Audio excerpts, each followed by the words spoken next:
RBC जिंदाबाद, जिंदाबाद जिंदाबाद, हमारी बहन कुमारी आरबीसी जिंदाबाद, जिंदाबाद जिंदाबाद, बहुजन समाज पार्टी जिंदाबाद, जिंदाबाद जिंदाबाद। भारत की मजबूरी है, एनजी जरूरी है, भारत की मजबूरी है, एनजी जरूरी है।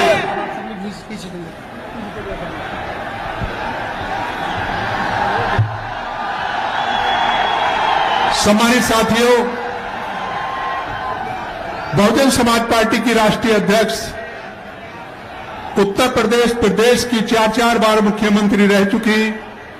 पूर्व सांसद, करोड़ों करोड़ों कमजोर मजलूम बेसहारा दिलों की आवाज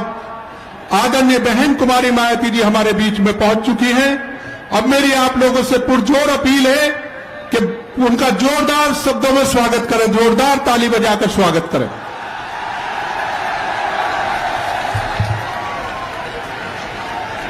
अब मैं गुजारिश करूंगा आगरा सुरक्षित लोकसभा से बहुजन समाज पार्टी की प्रत्याशी श्रीमती पूजा अमरोही,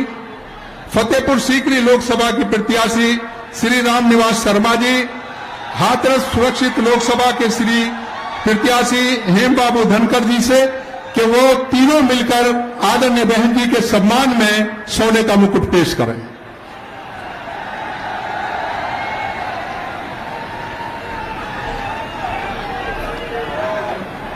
अब मैं गुजारिश करूंगा बहुजन समाज पार्टी की राष्ट्रीय अध्यक्ष आदरणीय बहन कुमारी मायावती जी से कि वो आए और इस चुनावी विशाल जनसभा को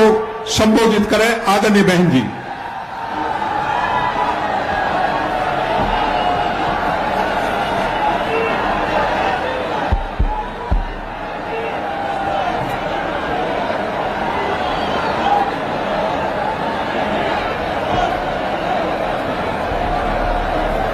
बस बस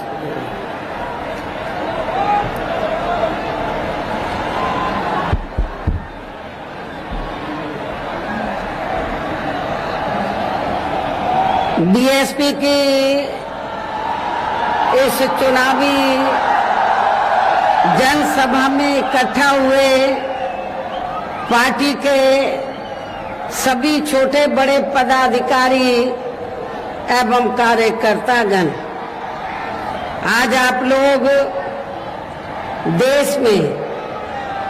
व यहाँ आपके उत्तर प्रदेश स्टेट में भी लोकसभा के लिए हो रहे आम चुनाव में अपनी पार्टी के उम्मीदवारों के समर्थन में मुझे सुनने के लिए यहाँ इकट्ठा हुए हैं, तो उसके लिए मैं आप सभी लोगों का हार्दिक दिल से आभार प्रकट करती हूँ। वैसे आप लोगों को ये मालूम है कि हमारी पार्टी कांग्रेस, बीजेपी व अन्य किसी भी विरोधी पार्टी तथा गठबंधन आदि के साथ मिलकर नहीं, बल्कि अकेले ही अपनी पार्टी के बलबूते पर पूरी तैयारी व दमदारी के साथ ये चुनाव लड़ रही है। इसके साथ ही हमने टिकट बंटवारे के मामले में भी यहाँ सर्व समाज के लोगों को उचित भागीदारी दी है, जिनको कामयाब बनाने के लिए अपनी पार्टी के लोग पूरे जी जान से लगे हैं। इस संबंध में यहाँ मैं ये भी कहना चाहूंगी कि हमारी पार्टी ने इस चुनाव में भी सर्व समाज के लोगों को टिकट बंटवारे के मामले में या देने के मामले में हमने उचित भागीदारी दी है। खासकर जो दलित वर्ग के लोग हैं या जो रिजर्व सीटें हैं, तो हमने रिजर्व सीटों पर भी अकेले एक ही कम्युनिटी के लोगों को नहीं, एक ही बिरादरी के लोगों को नहीं, बल्कि शेड्यूल कास्ट में जो विभिन्न जातियां आती हैं, तो उनको हमने चुनाव लड़ने का मौका रिजर्व सीटों पर दिया है। आगरा के लोगों को ये मालूम है कि जब इस चुनाव से पहले आपके उत्तर प्रदेश में लोकल बॉडीज के चुनाव हुए थे और यहाँ मेयर का चुनाव हुआ तो हमारी पार्टी ने अनुसूचित जाति में से एक वाल्मीकि समाज की महिला को मेयर के लिए चुनाव के मैदान में उतारा था। और आपकी ये आगरा रिजर्व सीट है, तो आगरा रिजर्व सीट से तो फिर हमने यहाँ पर तो जाटव समाज की महिला को चुनाव के मैदान में उतारा है। इसके नजदीक ही, ज्यादा दूर नहीं है, हाथरस लोकसभा की सीट है, तो वहाँ हमने धनगर समाज को जो अनुसूचित जाति में आते उनको भी चुनाव के मैदान में उतारा है। आपके आगरा से लगी हुई फतेहपुर सीकरी की सीट है, तो यहाँ हमने अपर कास्ट समाज में से तो खास तौर से ब्राह्मण समाज के व्यक्ति को हमने चुनाव के मैदान में उतारा है। तो इस प्रकार से हमने टिकट बंटवारे के मामले में सर्व समाज के लोगों को बीएसपी में जुड़ने की, उनकी तादाद को ध्यान में रखकर हमने उचित भागीदारी दी है। हालांकि आज यहाँ आपकी इकट्ठा हुई अपार भीड़, वह भीड़ के जबरदस्त जोश को भी देखकर अब मुझे ये काफी हद तक भरोसा हो गया है कि पिछली बार की तरह इस बार भी आप लोग अपने प्रदेश से और यहाँ अपने क्षेत्र से तो लोकसभा चुनाव में अपनी पार्टी का बेहतर रिजल्ट जरूर लाएंगे। इसके लिए अब मैं आप लोगों का ध्यान कुछ जरूरी बातों की तरफ दिलाना चाहती हूँ और इस संबंध में विशेषकर मैं कांग्रेस, बीजेपी व इनके अन्य सभी सहयोगी दलों के बारे में ये कहना चाहूंगी कि आजादी के बाद शुरू में केंद्र व देश के काफी राज्यों में भी ज्यादातर सत्ता यहाँ कांग्रेस पार्टी के ही हाथों में केंद्रित रही है, किंतु इनकी अधिकांश मामलों में रही गलत नीतियों एवं गलत कार्य प्रणाली आदि की वजह से ही फिर इस पार्टी को यानी कि कांग्रेस पार्टी को केंद्र व काफी राज्यों की भी सत्ता से बाहर होना पड़ा है तथा यही स्थिति इनकी सहयोगी पार्टियों की भी बनी रही है, जिसके कारण ही फिर पिछले कई वर्षों से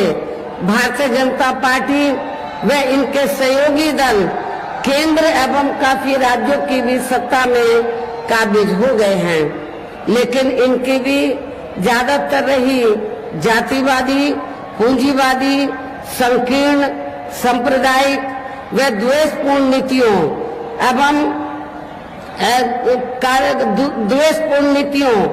एवं कार्य प्रणाली आदि से तथा इनकी कथनी व करनी से काफी अंतर होने की वजह से अब ऐसा लगता है इस बार ये पार्टी भी यानी कि भारतीय जनता पार्टी भी केंद्र की सत्ता में आसानी से वापस आने वाली नहीं है, बशर्ते यदि ये चुनाव इस बार फ्री एंड फेयर होता है तथा आम चर्चा के मुताबिक वोटिंग मशीनों में भी कोई गड़बड़ी आदि नहीं की जाती है और वैसे भी इस बार चुनाव में इनकी कोई भी पुरानी एवं नई चल रही नाटकबाजी, जुमलेबाजी व गारंटी आदि काम में आने वाली नहीं है, क्योंकि अब देश की जनता काफी हद तक है कि इनकी पार्टी ने अब तक देश के विशेषकर गरीबों, कमजोर तबकों, मध्यम वर्गीय एवं अन्य मेहनतकश लोगों को जो इन्हें दिखाने के असंख्य प्रलोभन भरे वायदे किए हैं तथा अनेकों हवाई व कागजी गारंटी आदि भी दी है, तो उनका जमीनी हकीकत में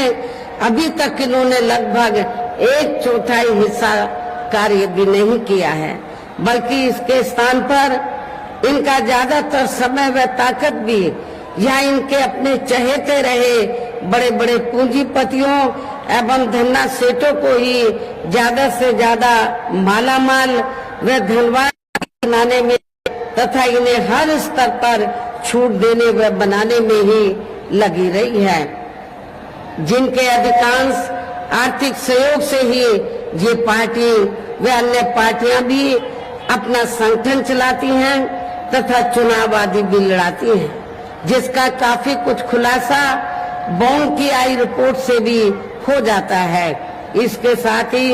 अब ऐसा लगता है कि कांग्रेस पार्टी की तरह ही बीजेपी ने भी केंद्र की तमाम सरकारी जांच एजेंसियों का ज्यादातर राजनीतिकरण ही कर दिया है। इसके अलावा देश के किसान वर्ग भी वर्तमान बीजेपी की सरकार में शुरू से ही अपनी विभिन्न समस्याओं को लेकर काफी ज्यादा दुखी व परेशान रहे हैं और अभी भी हैं, जबकि यूपी में 4 बार हमारी पार्टी की रही सरकार ने इनके हितों का भी हर स्तर पर विशेष ध्यान रखा है। हमारी पार्टी की रही सरकार ने तो किसानों को खेती करने के लिए समय पर इनको सस्ते साधन उपलब्ध कराए और इसके साथ ही तो इनकी फसल का भी हमारी सरकार ने उचित दाम दिया है, जो अब आपको ना तो यूपी की सरकार में ना केंद्र की सरकार में नेशनल लेवल पर किसानों को ये सब राहत मिलती हुई नजर नहीं आ रही है। इतना ही नहीं बल्कि केंद्र में पूर्व की रही कांग्रेसी सरकार की तरह ही वर्तमान भाजपा सरकार में भी इनकी जातिवादी हीन सांप्रदायिक एवं पूंजीवादी सोच व नीतियों के चलते ही पूरे देश में सर्व समाज में से खासकर गरीबों, दलितों, आदिवासियों, पिछड़े वर्गों, मुस्लिम एवं अन्य धार्मिक अल्पसंख्यक समाज के लोगों का भी पूर्ण रूप से विकास व उत्थान आदि नहीं हो सका है। और इस संदर्भ में वैसे आप लोगों को ये मालूम है कि पूरे देश में यहाँ दलितों, आदिवासियों एवं अन्य पिछड़े वर्गों का सरकारी नौकरियों से अधूरा पड़ा आरक्षण का कोटा भी अभी तक पूरा नहीं भरा गया है। विशेषकर एससी व एसटी वर्गों के सरकारी कर्मचारियों का पदोन्नति भी अब काफी हद तक प्रभावहीन ही बना दिया गया है। और यहाँ मैं आप लोगों को ये भी बताना चाहती हूँ, जब यहाँ समाजवादी पार्टी की सरकार थी तो समाजवादी पार्टी की सरकार ने एससी व एसटी वर्गों के सरकारी कर्मचारियों का पदोन्नति में जो आरक्षण है इसको पूरे तौर से इसको खत्म कर दिया था। ये आप लोगों को इस बात की भी जानकारी होनी चाहिए। और इतना ही नहीं, जब इस मामले को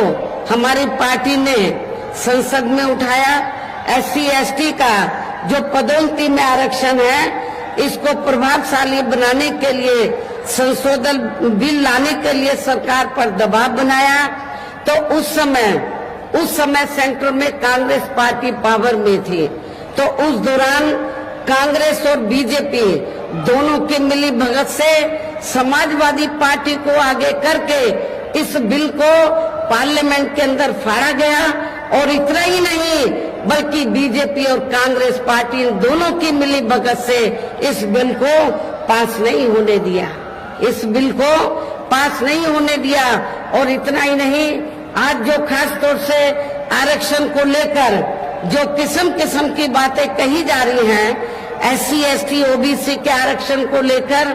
कांग्रेस भी लंबी चौड़ी बातें कर रही है, बीजेपी भी, जबकि ये दोनों पार्टियां एससी एसटी ओबीसी के आरक्षण के खिलाफ हैं। ये दोनों पार्टियां नहीं चाहती हैं एससी एसटी ओबीसी के वर्गों के लोगों को आरक्षण का पूरा लाभ मिले। साथ ही केंद्र व राज्यों में भी विरोधी पार्टियों की रही सरकारों में इन सभी वर्गों को प्राइवेट सेक्टर में आरक्षण दिए जाने की व्यवस्था किए बिना ही इनकी सरकारों के ज्यादातर सरकारी कार्य अब प्राइवेट सेक्टर के जरिए ही इनके बड़े बड़े पूंजीपतियों व धन्ना सेठों आदि को ही दिए जाने के कारण अब इनको पूरे देश में आरक्षण का बहुत कम ही लाभ मिल पा रहा है। इसी प्रकार इनका अन्य और मामलों में भी शोषण व उत्पीड़न आदि होना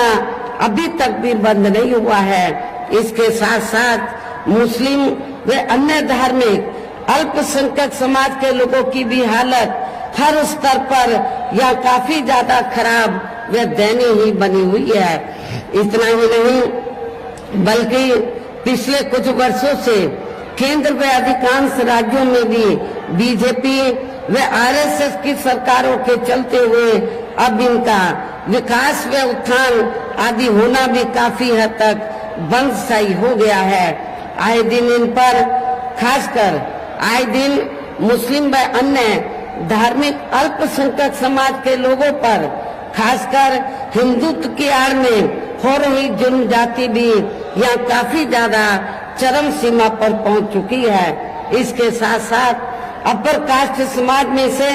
विशेषकर गरीब लोगों की भी हालत हमें कोई खास अच्छी नजर नहीं आती है। कहने का तात्पर्य ये है कि चाहे वीकर सेक्शन के लोग हैं या माइनॉरिटी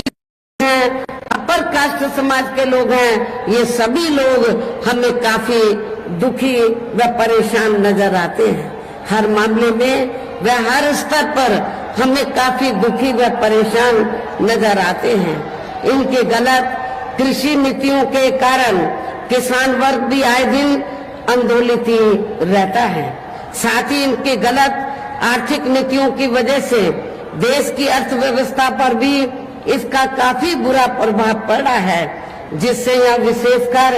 छोटे एवं मध्यम वर्गीय व्यापारी वर्ग भी काफी ज्यादा दुखी व परेशान हैं। और अब केंद्र में पूर्व की रही सरकारों की तरह ही वर्तमान भाजपा सरकार में भी यहाँ पूरे देश में गरीबी, बेरोजगारी एवं महंगाई आदि भी लगातार काफी ज्यादा बढ़ रही है। देश में हर स्तर पर फैला भ्रष्टाचार भी अभी तक खत्म नहीं हुआ है। साथ ही अपने देश की सीमाएं भी अभी तक पूरे तौर से सुरक्षित नहीं है। ये भी बड़ी चिंता की बात है। ऐसे में अब आप लोगों को देश में हो रहे लोकसभा आम चुनाव में बीजेपी, आप लोगों को आम चुनाव में कांग्रेस, बीजेपी व इनके सहयोगी पार्टियों को भी केंद्र की सत्ता में आने से जरूर रोकना है। जिनकी गलत नीतियों व गलत कार्य प्रणाली आदि को आप लोग काफी हद तक आजमा भी चुके हैं। ऐसी स्थिति में अब ये विरोधी पार्टियां इस चुनाव में भी किस्म किस्म के साम, दाम, दंड भेद आदि अनेकों हथकंडे इस्तेमाल करके केंद्र की सत्ता में आने की भी पूरी कोशिश में लगे हैं, जिनसे अपनी पार्टी के लोगों को हर स्तर पर काफी ज्यादा सावधान रहना है। और इस मामले में विरोधी पार्टियां अपने अपने पक्ष में हवा बनाने के लिए खासकर मीडिया, ओपिनियन पोल व सर्वे आदि का जो बड़े पैमाने पर इस्तेमाल कर रही हैं, तो उससे भी अपनी पार्टी के लोगों को बिल्कुल भी गुमराह नहीं होना है। इसके साथ ही विरोधी पार्टियों के विभिन्न रूपों में जारी किए गए इनके हवाई व प्रलोभन भरे चुनावी घोषणा पत्रों एवं वायदों आदि के बहकावे में भी अपनी पार्टी के लोगों को कतई नहीं आना है, जिन्हें ये पार्टियां चुनाव खत्म होने के बाद ज्यादातर अमल में नहीं लाती हैं। और अब जिन पर से देश की जनता का अधिकांश विश्वास ही उठ गया है, यही खास वजह है कि हमारी पार्टी किसी भी चुनाव में अपनी पार्टी का कोई भी चुनावी घोषणा पत्र आदि जारी नहीं करती है। वैसे भी हमारी पार्टी किसी भी मामले में कहने में बहुत कम बल्कि कार्य करके दिखाने में ही ज्यादा विश्वास रखती है। और इस बात का सबसे बड़ा सबूत ये है कि उत्तर प्रदेश में 4 बार हमारी पार्टी के नेतृत्व में रही सरकार ने चुनाव में अपनी पार्टी के बिना कोई जारी किए गए चुनावी घोषणा पत्र के ही प्रदेश व आम जनहित में काफी कुछ ऐतिहासिक कार्य करके दिखाए हैं, जिनकी अब देश में अधिकांश की सरकारें काफी नकल भी कर रही हैं। जबकि इस मामले में हमारी पार्टी का ये कहना है कि यदि इन पार्टियों के स्थान पर केंद्र में हमें अपनी पार्टी की सरकार बनाने का मौका मिलता है तो तब फिर हमारी पार्टी की बनी सरकार केंद्र में यहाँ अब तक रही सभी विरोधी पार्टियों की सरकारों की तरह केवल हवाई व कागजी कार्य आदि नहीं करेगी, बल्कि उत्तर प्रदेश की तरह ही जमीनी हकीकत में ठोस कार्य करके दिखाएगी। और इस संदर्भ में खासकर मैं ये कहना चाहूंगी, केंद्र द्वारा देश में पिछले कुछ समय से अति गरीब परिवारों को अस्थायी तौर पर फ्री में जो थोड़ी सी खाद्य सामग्री दी जा रही है, तो उससे इनका स्थायी तौर पर भला होने वाला नहीं है। और आप लोगों को ये मालूम है कि जब यहाँ असेंबली का चुनाव हुआ तो असेंबली के चुनाव में भी और अब लोकसभा चुनाव में भी पूरे देश के अंदर तो जो सर्व समाज में से जो गरीब लोग हैं जिनको इन्होंने फ्री में थोड़ा राशन आदि दिया है, खाद्य सामग्री आदि दी है, तो उसके एवज में तो ये इन्होंने असेंबली के चुनाव में भी लोगों को गुमराह करने के लिए और अब लोकसभा चुनाव में भी तो बीजेपी और आरएसएस के लोग तो अपने कंधे पे थैला टांग कर तो गांव-गांव में घूम रहे हैं और क्या कह रहे हैं कि देखो श्री नरेंद्र मोदी जी ने तो आपको फ्री में राशन दिया है, तो आपके ऊपर मोदी जी का बहुत कर्ज है, तो आप कर्ज के रूप में तो आप ये जो कर्ज है तो इस चुनाव में आपको अदा करना है, वोट के रूप में बीजेपी को वोट देकर आपको ये कर्ज अपना अदा करना है। लेकिन मैं अपने ऐसे सभी लोगों को, गरीब लोगों को ये कहना चाहती हूँ कि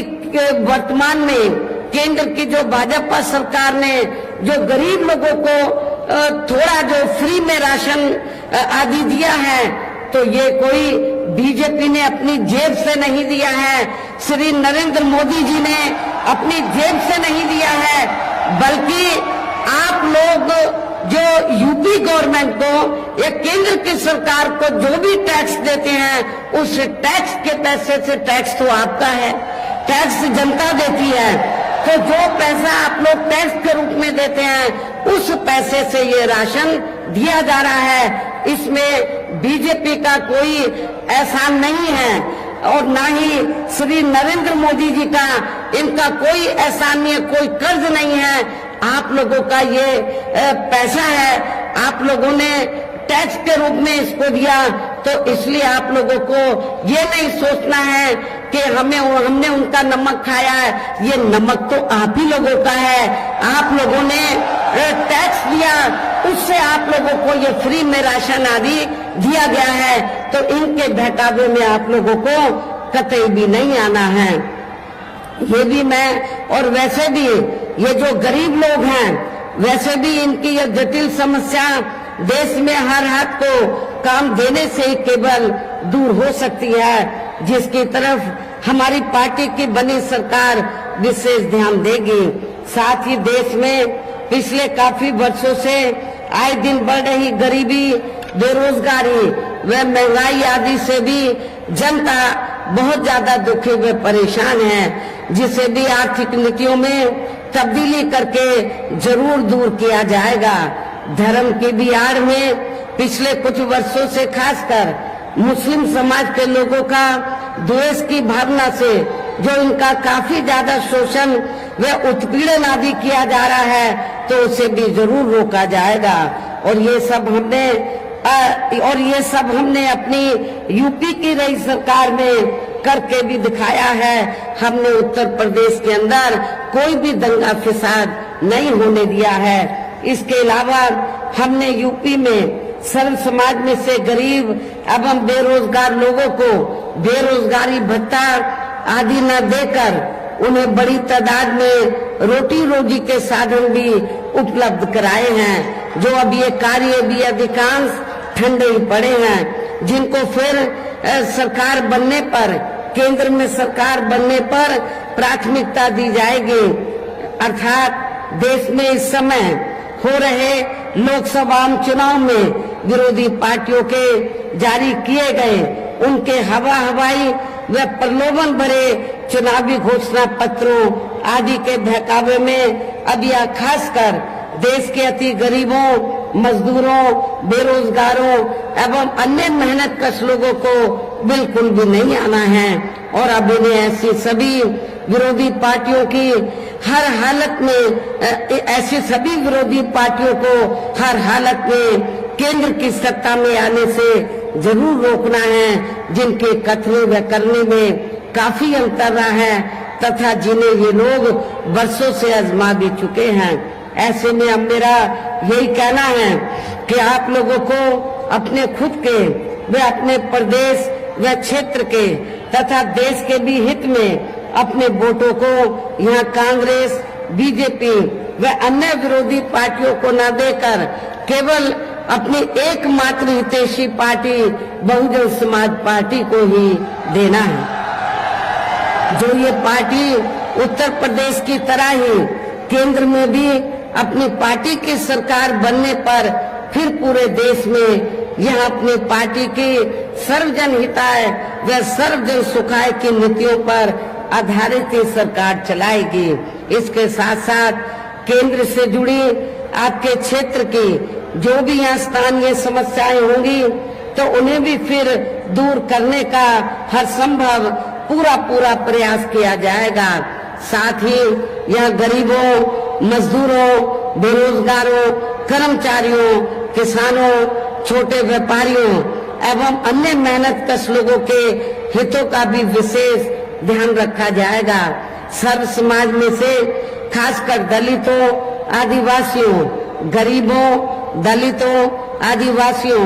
पिछड़े वर्गों, मुस्लिम व अन्य धार्मिक अल्पसंख्यक समाज के लोगों के विकास एवं उत्थान के साथ साथ हर स्तर पर इनकी सुरक्षा आदि के लिए भी सख्त कदम उठाए जाएंगे। और तभी फिर यहाँ वास्तव में अपने देश के महान संतों, गुरुओं व महापुरुषों में भी विशेषकर महात्मा ज्योतिबा फूले, छत्रपति शाहू जी महाराज, श्री नारायणा गुरु, बाबा साहब डॉक्टर भीमराव अंबेडकर एवं मान्यवर श्री काशीराम जी आदि का अधूरा सपना जरूर साकार हो सकता है, जिनको यूपी में हमारी पार्टी की रही सरकार द्वारा हर स्तर पर पूरा आदर सम्मान दिया गया है। इन्हीं खास बातों के साथ ही अब मेरा देश व आपके स्टेट के भी हित में, आपके क्षेत्र के भी हित में यही कहना है कि हमारी पार्टी ने यहाँ जिनको भी चुनाव के मैदान में उतारा है, जो आपके सामने या मंच पर भी मौजूद हैं, तो उन्हें आपको जरूर कामयाब बनाना है, जिसके लिए यह पार्टी के सभी स्तर के छोटे बड़े पदाधिकारी एवं कार्यकर्तागण आदि पूरे जी जान से लगे हैं। और अब अंत में मेरा यही कहना है कि आप लोगों को वोट पड़ने वाले दिन यहाँ बीएसपी के अपने सभी लोकसभा उम्मीदवारों को, अर्थात आगरा जो सुरक्षित लोकसभा की सीट है, यहाँ से हमने श्रीमती पूजा अमरोही को चुनाव के मैदान में उतारा है। इसी जिले में, आगरा जिले में ही दूसरी सीट है फतेहपुर सीकरी लोकसभा की सीट। यहाँ से हमने श्री राम निवास शर्मा को, जो बहुत ही सामाजिक हैं और जी जान से अपनी सीट को जीतने में लगे हैं, इनको चुनाव के मैदान में उतारा है। हाथरस सुरक्षित लोकसभा की सीट से हमने श्री हेम बाबू को चुनाव के मैदान में उतारा है। हमारी महिला भी जो आगरे से चुनाव लड़ रही है, आपके जाटव समाज से ताल्लुक रखती है, ये भी जी जान से लगी हुई है, तो इनको भी जिताकर आप लोग इनका हौसला जरूर बढ़ाएं। और अपने जो ब्राह्मण समाज से, धनगर समाज से हैं, जो भी हमारे उम्मीदवार यहाँ चुनाव के मैदान में हैं, इनको आप लोग जरूर कामयाब बनाएं। और इनको कामयाब बनाने के लिए आप लोगों को ये मालूम है कि हमारी पार्टी का चुनाव चिन्ह क्या है? हाथी। आप लोगों को बहुजन समाज पार्टी का जो चुनाव चिन्ह हाथी है, हाथी चुनाव चिन्ह के सामने वाले बटन को दबाकर आप लोगों को अपनी पार्टी के इन तीनों प्रत्याशियों को रिकॉर्ड तोड़ वोटों के अंतर से जरूर कामयाब बनाना है, विजयी बनाना है। इनको पार्लियामेंट में जिताकर जरूर भेजना है। इस खास अपील के साथ ही अब मैं अपनी बात यही समाप्त करती हूँ। जय भीम, जय भारत।